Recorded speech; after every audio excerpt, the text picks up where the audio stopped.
بعض روایات میں ہے کہ فرعون کا چہرہ بڑا چمک رہا تھا،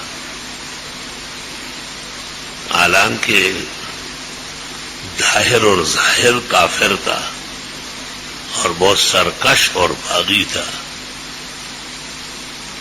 تو موسیٰ علیہ السلام نے اللہ تعالیٰ سے پوچھا کہ یہ کیا کر رہے ہیں آپ، اس کے چہرے پر یہ کہاں کا نور برسا رہے ہو؟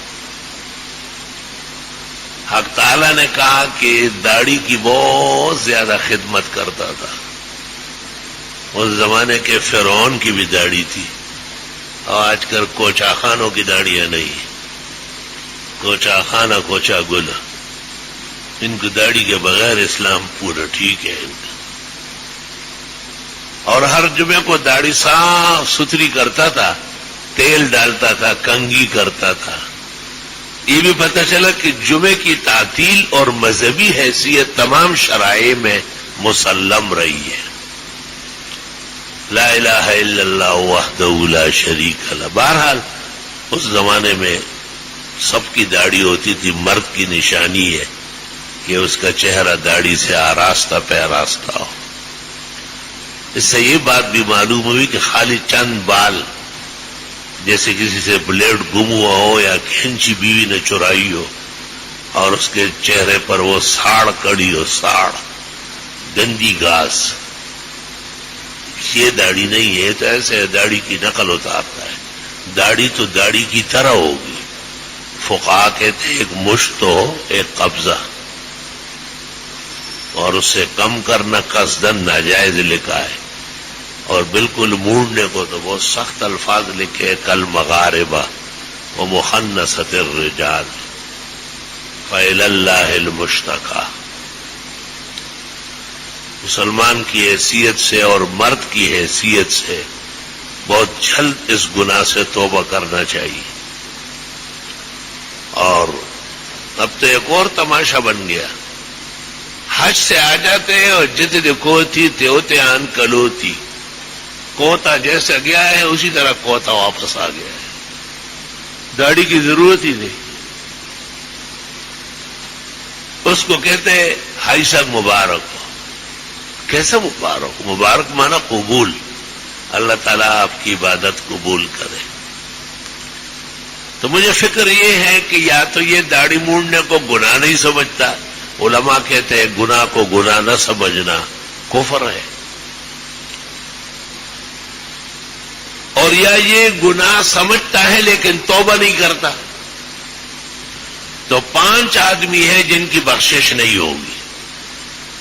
جیسے شرک باللہ کا مرتکب، عاق الوالدین، آکل الربا، قاتل النفس، یا وہ شخص جو کسی فحشاء میں مبتلا ہو اور اس کے چھوڑنے کا ارادہ نہ ہو.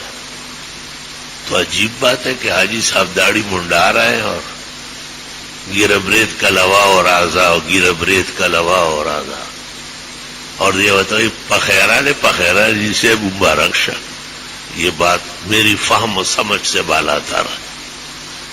اللہ تعالیٰ مسلمانوں کو گناہوں سے توبے کی توفیق دے. اور کتنے افسوس کی بات ہے کہ اتنے بڑے مقام پر، جس سے بڑا مقام آسمان کے نیچے زمین کے اوپر اسلام میں نہیں ہے، آخری عظیم رکن 5واں حج وہی ادا ہوتا ہے. اور وہاں جا کر کے اس نے مینا میں بھی نمازیں پڑھی، عرفات میں بھی دعائیں مانگی، ظہر اور عصر پڑھی، رات کو مزدلفہ آ کے مغرب اور عشاء پڑھی، ساری رات دعائیں مانگی، فجر غلس میں پڑھ کر دعائیں مانگی، سورج نکلتے ہی مینا آیا اور اس نے جمرہ عقبہ کی رمی کی، اور پھر متمتع اور قارن نے قربانیاں کی، اور یوں احرام سے نکل گیا، اور احرام سے نکلتے ہی اس نے داڑھی بھی منڈوا دی. یہ بہت افسوسناک بات ہے کہ مسلمان ٹس سے مس نہیں ہو رہا ہے.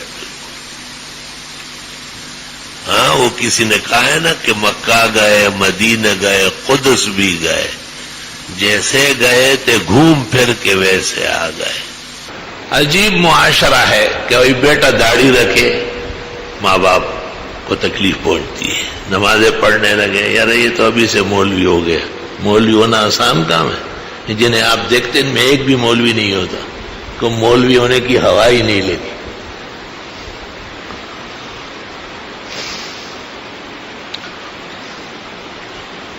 لیکن اگر وہ کسی غلط تنظیم کا فرد ہو، اگر وہ ساری ساری رات دہشت اور وحشتوں کے ساتھ گزارے، تو ماں باپ کچھ بھی نہیں بگاڑ سکتے، بلکہ ان کو بھی کہتے ہیں کہ کسی دن آپ کو بھی گزار دیں گے، اور ایسا ہو چکا ہے. اس لیے ہمارے بھائیوں کو اور دوستوں کو دین کا ساتھ دینا چاہیے اور اللہ سے دعا کرنا چاہیے کہ وہ غلط کاروں سے بچے، ناکار عناصر سے بچے، خواہ وہ گھر کے ہو یا باہر کے ہو.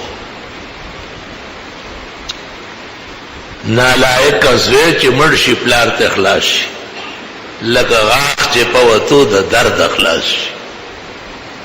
رحمان بابا ہمارے پشتوں کے فخر و مفخر ہے. وہ کہتے ہیں نااہل و نالائق بیٹا جو غرق ہو جائے تو ماں باپ کی عزت بچ جاتی ہے.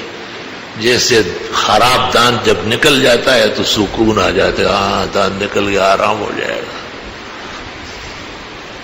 نالائق زوی چې مړ شي پلار ته خلاص شي، لکه غاښ چې په وتو د درد خلاص شي. اللہ تعالیٰ مسلمانان عالم کو اچھے رکھے اور ان کو لیے خیر ان پر غالب فرمائے، اور انہیں اپنی جوانیاں گناہوں سے بچانے کی توفیق دے. اور جو بوڑھے ہو چکے ہیں اللہ انہیں بھی آخرت نصیب کرے کہ وہ یہ خیال کرے کہ بھائی اب تو بہت کم فاصلہ رہ گیا. جوان تو اس خیال میں ہے کہ میں بوڑھا ہوں گا، لیکن بوڑھا کس خیال میں ہے کہ یہ پنگوڑے میں واپس جائے گا. دی سپینگیری ته چې نو وې سپینگیری دا ہما واڑا طفلان دا گواری. بعض ہے بوڑھے لیکن بچوں سے بدتر ہے، داڑیاں یہ مونڈ رہے ہیں، کینچیاں یہ لگوا رہے ہیں، عورتوں کی طرح رنگین کپڑے یہ پہنتے ہیں. تو رحمان بابا کو غصہ ہے، اس کو آپ بوڑھا سمجھتے ہیں، یہ تو پنگوڑے میں جھولنے والا منا ہے. ہمارے یہاں مسائل بیان ہوتے ہیں، طالب علموں سے میں کہتا ہوں محلے کے بزرگ نمازی ان کو لائے آگے، تم پیچھے ہو جاؤ، تم چھوٹے ہو. تو وہ ان کو کہتے کہ آپ وہ نہیں آتے کہ میں یہیں ٹھیک ہوں. تو میں کبھی کبھی غصے میں آخر انسان ہوں، بشر ہوں، کیا کروں. دی سپینگیری دا چونے ہوئے سپینگیرے دا ہما واڑا طفلان دا گواری. اللہ تعالی ہمارے بزرگوں کو سفید ریشوں کو قائم دائم رکھے اور انہیں اپنے بزرگی کا خیال نصیب فرمائے. صحیح مسلم میں ہے ان اللہ لا یستحیی من شیبت المسلم. مومن مسلم کا جب سفید آ جائے، بال سفید ہو جائے، اللہ کو بہت حیا آتی ہے کہ اس کا خیال رکھو، اس پر رحمت کرو. اور وہ کیا کرتا ہے، وہ چمڑا پٹا ہوا ہے لیکن مونڈ رہا ہے، سر ہل رہا ہے، یو خواہ درمی بل خواہ سر ددر پی گی، طول صورت اخپل پردیش پپی رہے گی. تو میں کہتا ہوں خدا کو تو حیا آتی ہے، تمہیں حیا نہیں آتی کہ بس اب بزرگوں والے کام کرو نا، رہنے دو نا.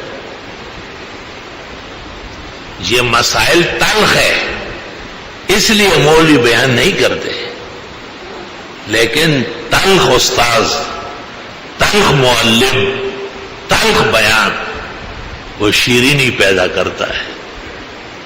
دارو کے طبیب سمر می فرمائے، جو علاج ڈاکٹر تجویز کرتا ہے وہ تلخ ہے. وہی نفس حریص شکر می خواہد، اور یہ لالچی نفس یہ تو میٹھا خور ہے. آرام آرام بھی اچھے، میں بھی اچھے، سب اچھے. تو برا کون ہے؟ یہ برائی جو ہو رہی ہے قرآن پاک کہتا ہے سود خورو، چور، زانی، بد چلن، یہ ان کو سنائے تاکہ ان میں احتیاط پیدا ہو جائے. ان کو خیال رکھنا چاہیے. وہ میرے پاس ایک بزرگ ڈاکٹر آتے تھے، بہت اچھے آدمی تھے، پتہ نہیں اب کہاں ہیں، اور ان کے بیٹے نمبر سے ڈاکٹر ہو رہے تھے، لیکن عجیب بات تھی کہ جب ان کو اعلیٰ قسم کا درجہ مل جاتا تھا نا، سرٹیفکیٹ، تو اس دن وہ بیمار ہو جاتے۔ اللہ جانے کسی نظر کا دخل، کیا مصیبت۔ تو یہاں بھی دم درود کے لیے لوگ آتے ہیں، میرے پاس کئی قسم کے دم درود ہیں، یہ جو ممبر پہ ہے سب سے طاقتور ہے۔ واہ، چوفو چوفو سے کام نہیں بنے گا، صحیح مسائل سے کام بنے گا۔ تو ڈاکٹر سے بڑے بھی بیٹھے تھے، اس کے 2-3 بیٹے بھی، وہ بالکل اس طرح سن ہو چکے تھے۔ اور تو میری ایک بچی تھی، اب تو بڑی ہے الحمدللہ، شادی شدہ ہے، وہ میرے پاس آئی اور مجھے کہا کہ داماشمان کم جائیں را گئی۔ وہ جس کی داڑھی نہیں ہوتی تھی اس کو سمجھتی تھی کہ یہ منا ہے، یہ چھوٹے بچے کہاں سے آئے۔ میں نے کہا یہ ادھر گلشن اقبال میں بادلوں سے نیچے گر گئے، پہلے یہ باپ گرا ہے پھر یہ۔ انہوں نے کہا یہ منی کیوں؟ میں نے کہا چھوڑو، تم کیا سنو گے؟ کہ نہیں، میں نے کہا جس کسی کے چہرے پہ داڑھی نہ ہو، یہ میری بیٹی اس سمجھتی ہے کہ یہ ننھا منا ہے، اچھا ہے، معصوم ہے۔ یقین کر لو کہ اوہ کیا اس نے داڑیاں رکھ لی۔ الحمدللہ انہیں صحت دے، جہاں کہیں ہو اللہ انہیں خوش رکھے۔ میں شکر گزار و ممنون ہوں کہ انہوں نے، بچے تو بچے ہی ہوتے ہیں۔ اسی بچی نے مجھے ایک دفعہ کہا کہ آپ کی بھی داڑھی ہے، مزمل چاچا کی بھی ہے، منصور کی بھی ہے، میری نہیں ہے اور میری امی کی نہیں ہے۔ یہ کیوں؟ میں نے کہا اللہ تعالیٰ نے اس طرح نظام بنایا ہے کہ مرد کی داڑھی ہوتی ہے، عورت کی نہیں ہوتی۔ تو مجھے کہنے لگی کہ آپ اللہ تعالیٰ کو کہے کہ مجھے اور میری امی کو داڑھی دے دے۔ میں نے کہا نہیں، ایسا نہیں کہتے، اللہ تعالیٰ عورت کو داڑھی نہیں دیتا۔ خیر وہ بات ختم ہو گئی۔ چند دن گزر گئے تو ایک اخبار میرے پاس بھاگتی ہوئی آئے، ابو یہ اخبار میں دیکھو عورت ہے اور اس کو اللہ نے داڑھی دی ہے۔ تو ایک عرب بادشاہ کو دیکھا تھا اس طرح رومال ڈالا ہوا، اور میں نے کہا یہ قطر کا بادشاہ ہے اور اس کے بال جو ہے نا باہر ہے، مرد ہے، لیکن اچھا میں نے سمجھا کہ عورت ہے اور داڑھی دے دی۔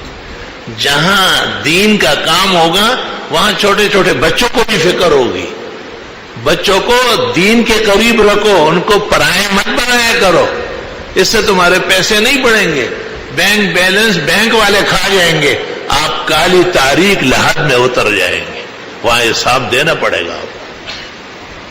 بچوں کو غلط ترانے نہ یاد کراؤ، گانے ان کو نہ سکھاؤ، ان کو غلط لوگوں کی ٹریننگ نہ دو۔ اپنے آباء و اجداد، انبیاء و مرسلین، صحابہ و تابعین، وہ لوگ جن پر ہمیں اور آپ کو فخر ہے، ان سے ان کو آگاہ کرو کہ ہمارے بڑے ہیں۔ الحمدللہ الحمدللہ۔